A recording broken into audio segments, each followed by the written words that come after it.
All right, guys, we're back. It's the night after the night before, and if you have no idea what I'm talking about, which I'm pretty sure nobody doesn't know what I'm talking about, last night Manchester United lost 4-3 to Chelsea, and we were winning 3-2 when we entered additional time at the end of the game.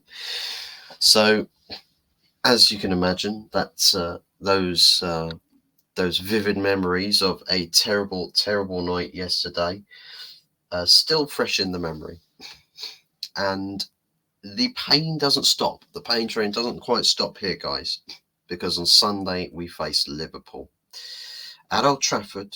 We've beaten them once already at Old Trafford this season in the FA Cup, but I think all of us realistically we can look at this game and say, what chance do we really have?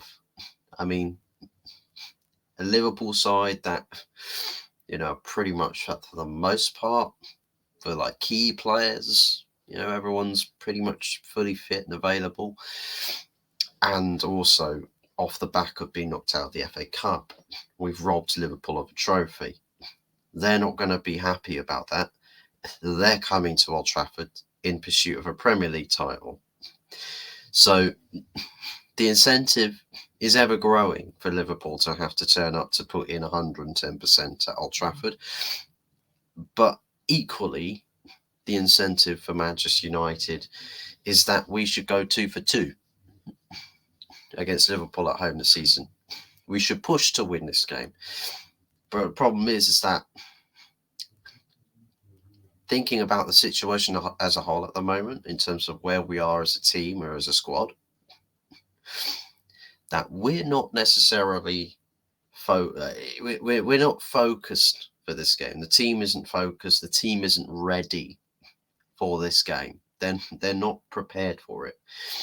And I know this, and I'm pretty certain that everybody else knows it. Liverpool, on the other hand, they'll be raring to go. They've just beaten Sheffield United at home 3-1 the other day. Last night as well, I suppose. And it wasn't a great game from them. It wasn't a fantastic game. I think first half was trying to find your footing, stagnant second half before a brilliant goal from McAllister to put them 2-1 up, and then Cody Gakpo to ultimately finish them off. Got the job done. 3 points, pivotal in a title race. No matter what game it is, if you're not winning 3 points, then you're bound to not win the title. So it's all about being 3 points collectors if you're a Liverpool side. And the narrative doesn't change from going up against Sheffield United at home at Anfield, a place where Liverpool don't really lose, to playing at Old Trafford away to Manchester United. The message is the same. The focus is the same, and I think the incentive is the same. The weight of this game, this fixture, it's last game against Sheffield United, massive game for Liverpool because it's a pivotal 3-pointer. Every single game is that way. So they're coming in with title aspirations. Manchester United are going into this game to not get embarrassed. Levels. Genuine levels. We are going into this game to not get embarrassed. The fans are hoping, and I'll tell you what, the manager is praying. He is praying that we do not get slaughtered, because, as the title of the video suggests, Ten Hag's Doomsday. A lot of people are pinning this game, if we lose badly, are pinning this game as the game that sacks Erik Ten Hag. I may have inclination to agree to that. We've had conflictive reports. We've had, I think it was this morning, Mark Goldbridge was talking about, one of his inside sources, God only knows who that is, or, why they don't, they're not an official source per se. But apparently they're setting up, Ineos are setting up to sack Erik ten Hag, and believe it or not, talks about Gareth Southgate are genuinely getting traction. And apparently, according to this same source, the conversations amongst Ineos is about Gareth Southgate and nobody else. There is only one person. And allegedly, the thought process behind that is because with Gareth Southgate, apparently, allegedly, they don't need an interview to get him in. They don't need to get him in for an interview because the people that we're getting in, such as Jason Wilcox and Dan Ashworth, they can all vouch for him. They say, yeah, no, he's really, really good. He's more than good enough. We like him. We know what he's capable of. And I'm thinking, but surely you don't. Surely you don't. Because at the time of which both of these guys have, perhaps worked with Gareth Southgate, was at the point where he wasn't actually in a management job. He wasn't in a managerial job. There was only previous, as far as managerial job, he was in a managerial job, but he's for a youth team, literally under 21s. So, what kind of experience is that? If we're basing it off of that, then we might as well just appoint whoever's in charge of the under 18s. Seriously, just appoint them. Don't have to do an interview. And it's cheap, isn't it? But one point where I will agree with Mark Goldbridge about all of this is when we turn the discussion, when we steer the conversation to the manager being quite easily controllable, that the project that Ineos want to make, you can't get somebody who's very headstrong. You can't get somebody who's, incorruptible. So if things go horrendously wrong, there is a fall guy there, and somebody who's not going to pull, have any push-pull force whatsoever. Literally, whatever they're given, they will accept it. They will take it. Which brings me to the point that isn't technically De Zerbi somebody in that sort of role? Because he has pretty much all of the stuff done for him at Brighton. He's admitted it himself. He says he's had loads of signings done for him. The managers at Brighton have never really had, big vetoing power. So under the premise that you're trying to get a manager that you can control, to me is two things. It's anti-practical in the chasing of success, because you need to let the manager have influence on the players and have influence behind the image that he wants to build his squad in. Henceforth, it matters what the manager you appoint is, like who they are. And then point two about this whole situation is that if you take power away from a manager, it's essentially saying, well, our project, we want to take the plaudits for it. We want to talk about the perfect Manchester United board. And initially, first glance, you'd say, well, it's what Man United needs, because they've got people who are not qualified for their positions doing jobs that they, they're not specialising. They can't do those jobs. And for me, the biggest problem there, the clap back with that, I'd say, is that the manager, we talk about identities. When we talk about style of play, we can't talk about a manager anymore. because Ineos want the style of play to reflect on them. So they employ somebody to enact that sort of game plan. So for me, there's big glaring issues behind this Ineos plan. There are glaring issues that I think we need to see addressed or further explained, expanded upon. We need to see that Ineos are going to do everything that they possibly can to ensure success for Manchester United. But there are some big problems that do genuinely look or paint more of a vanity project approach from Sir Jim Ratcliffe. Because you'd imagine, and the thing is that based off of what he says and what everybody else says about him being, lifelong Manchester United fan, his guesses or the decisions he makes are, reflective of the club, should be educated. They should be very educated.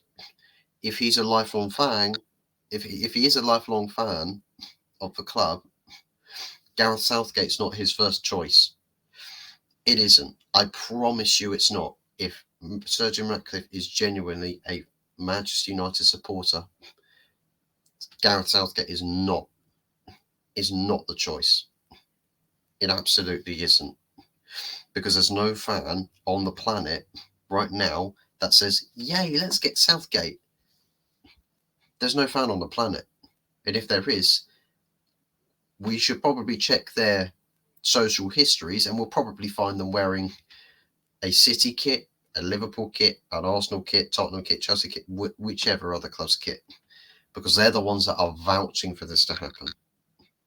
So yeah, the managerial situation is not looking good, and it's based off, again, what Mark Goldbridge has said, is that there's two options here.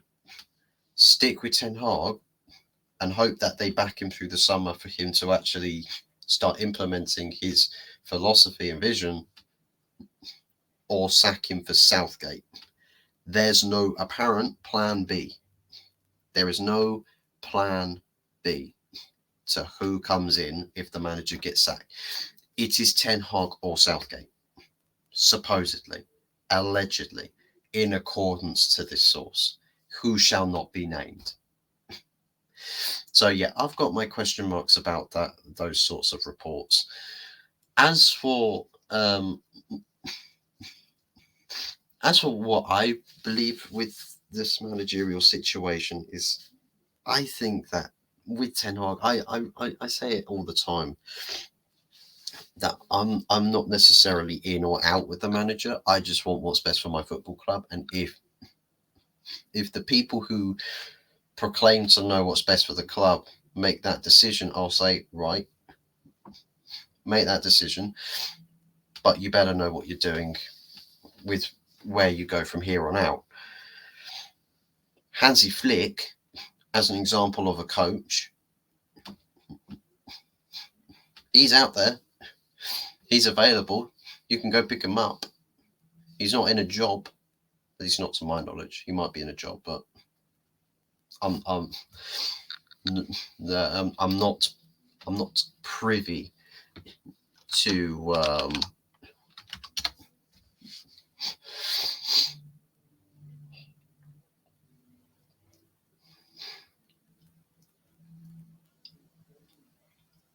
so yeah, he's currently not in any job at the moment.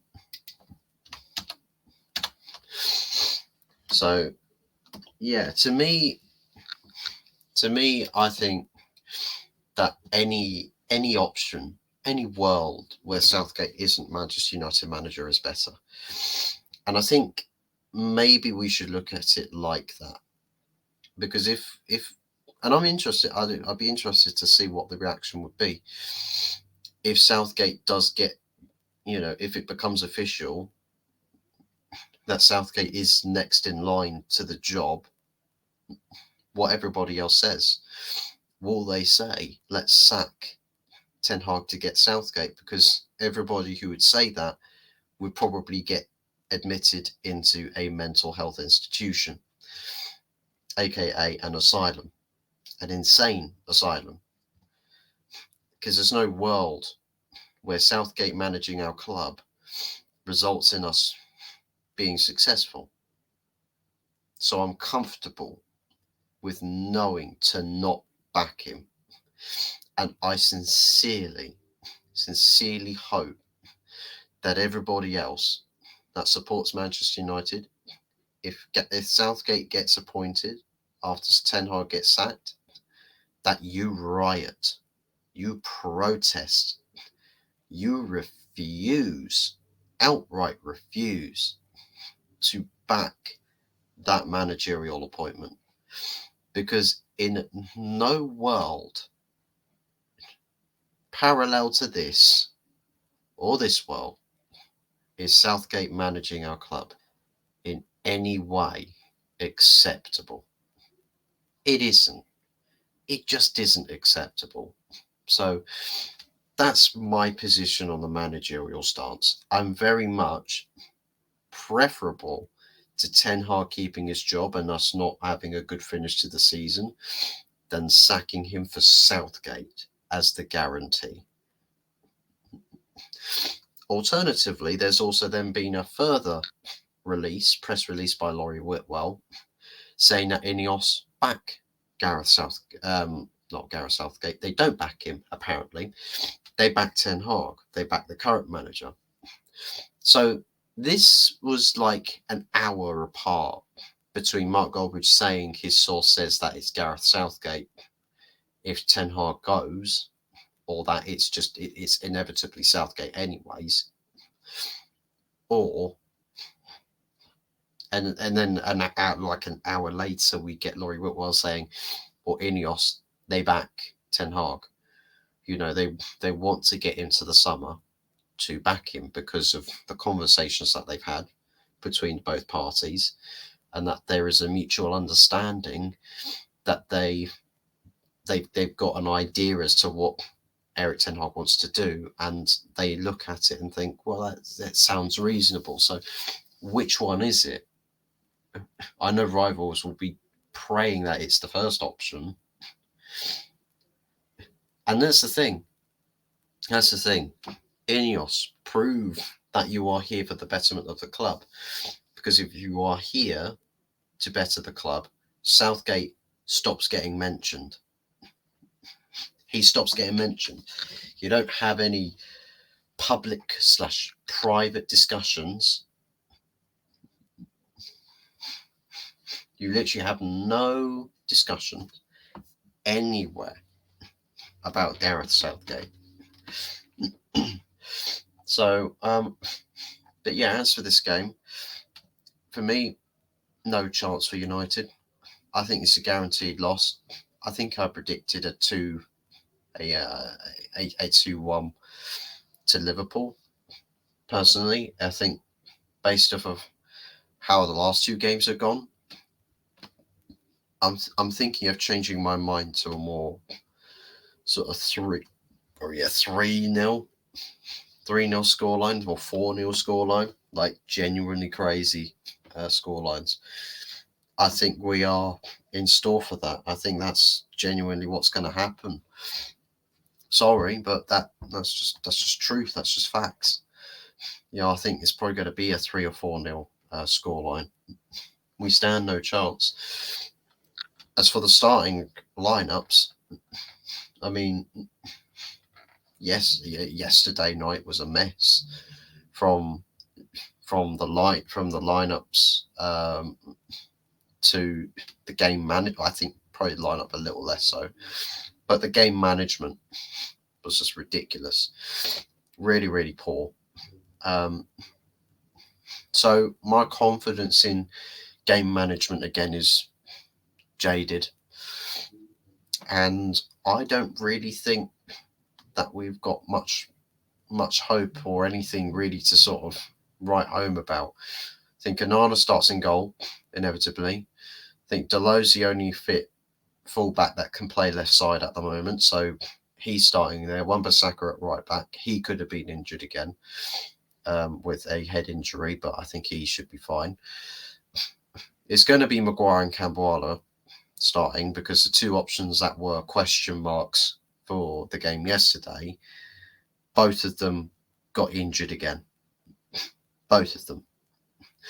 Varane got injured, had to come off at half time. Johnny Evans played for about 20 minutes and then got subbed off again. So it's not good. It's not good. So we are genuinely Maguire and Camboala at centre backs. I think Casemiro should be near enough fit, so I think he will start with Kobbie Mainoo again. I think Bruno Fernandes needs to be dropped. I do. I genuinely think he needs to be dropped. Mason Mount showed, heart, passion, desire, and a little bit of ability. So for me, I would want to see Mason Mount play in this game. Rashford, I wouldn't even drop to the bench. I'll drop him out of the squad completely. I'll start Garnacho on the left. I'll start Ahmad on the right, and then Højlund up top. I know Anthony is, Anthony was okay. I mean, barring conceding the penalty yesterday, I thought he was okay. So maybe Anthony stays on the bench. But for me, Amad Diallo, I'd have better confidence in starting Diallo on the right with Garnacho on the left. I just do. I don't see really any competency from anybody else to actually try and keep this